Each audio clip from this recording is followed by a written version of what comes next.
72 days. No food, no rescue.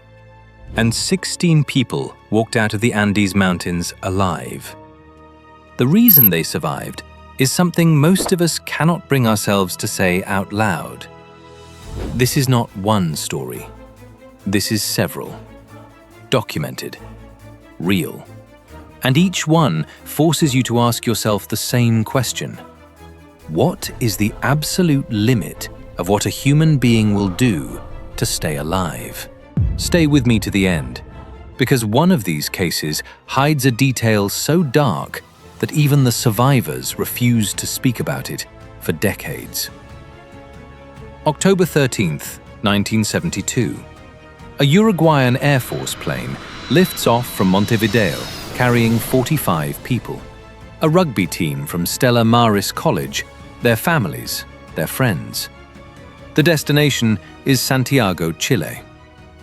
They never make it. The aircraft tears through the Andes at altitude. The fuselage splits, 3 crew members die on impact, and the wreckage slams into a glacier at over 10,000 feet. The temperature at night drops to minus 30 degrees Celsius.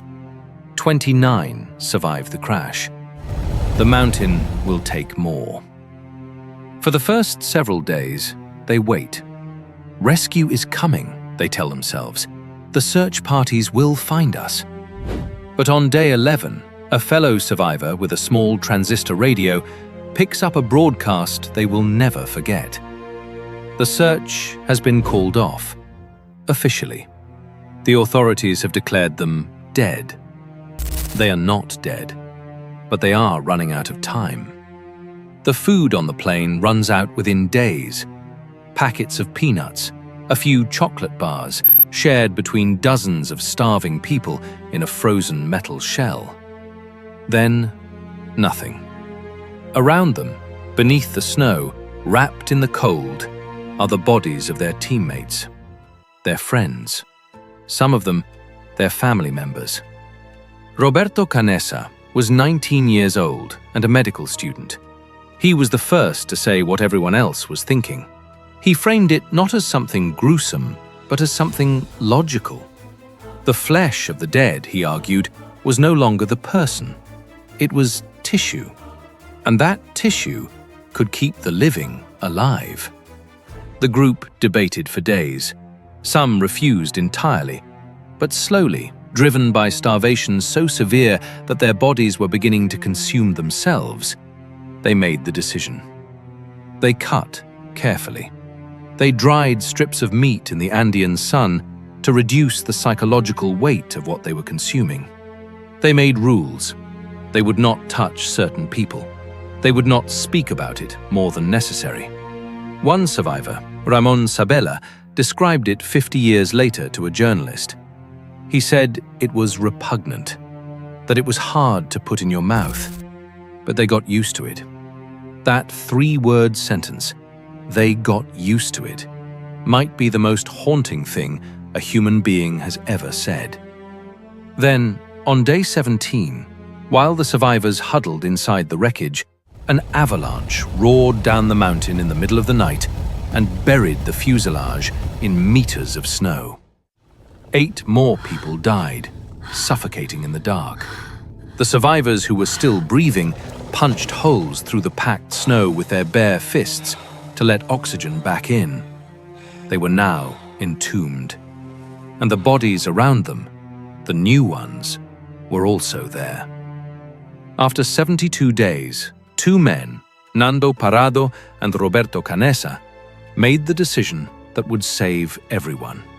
They dressed in layers stripped from the dead, fashioned a sleeping bag from seat covers, took with them whatever dried flesh remained, and began walking west through the Andes. 10 days on foot, crossing glaciers, climbing vertical snow faces in rugby shoes with no ropes and no experience. On the 10th day, they found a Chilean herder named Sergio Catalan across a roaring river. Rescue helicopters arrived within hours. 16 people came home. Now travel backward in time, 30 years before the Andes. A different mountain range, a different kind of desperation. The winter of 1846, 87 American pioneers set out from Springfield, Illinois in a wagon train aiming for California. They are the Donner Party, named after their captain, George Donner. A man named Lansford Hastings has sold them on a shortcut through the Sierra Nevada, a route he claimed was faster. It was not. It added weeks to their journey, dragged them through salt flats and brutal terrain, and by the time they reached the Sierra Nevada, winter had already closed in. On October 28th, a heavy snowfall sealed the mountain pass. They were trapped. They built crude shelters from wagon wood and canvas near a lake, later renamed Donner Lake. They killed their oxen. They boiled leather and pine bark and ate it. Children began dying first, then adults. By the time the first rescue party broke through the snow 4 months later, what they found at the camp shocked hardened men. Human skeletons in what one rescuer described as every variety of mutilation. Roughly half of the survivors who made it out alive had consumed human flesh to do so, mainly the bodies of those already claimed by starvation and cold. And yet, here is what the records show that most people never hear. The Forlorn Hope, a group of 15 stronger members who set out on snowshoes to find help in December, ran out of food after just days in the open wilderness. When members of that group began dying, the survivors made the same calculation as the Andes rugby players would make a century later. 7 of the 15 reached a Native American village and raised the alarm. The price of those 7 lives was a choice made in a frozen forest with no witnesses and no other options. Now here is the dark detail promised at the start, the one that took decades to surface. Among the last survivors at Donner Lake was a man named Louis Keseberg. When the final rescue party reached the camp in April, they found him alone.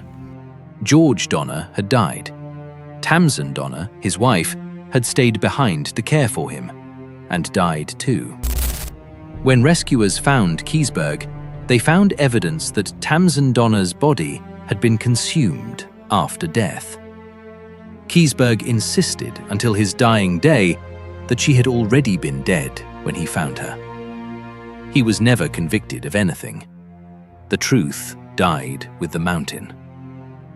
3 documented cases, 3 different centuries, 3 different environments, a glacier, a Sierra Nevada winter, a Colorado blizzard. And in every single one, the pattern repeats. Days without food, bodies already present. A moment of decision that no moral framework fully prepares a person to make. Survival is the oldest human instinct there is. It bypasses reason, it bypasses culture, it goes somewhere deeper than any of us are comfortable admitting. The people in these stories were not monsters. They were ordinary people, rugby players, pioneers, prospectors, who crossed a threshold that most of us will never approach. And most of them carried that weight quietly for the rest of their lives. The question is not what you would do. The question is whether you think you already know.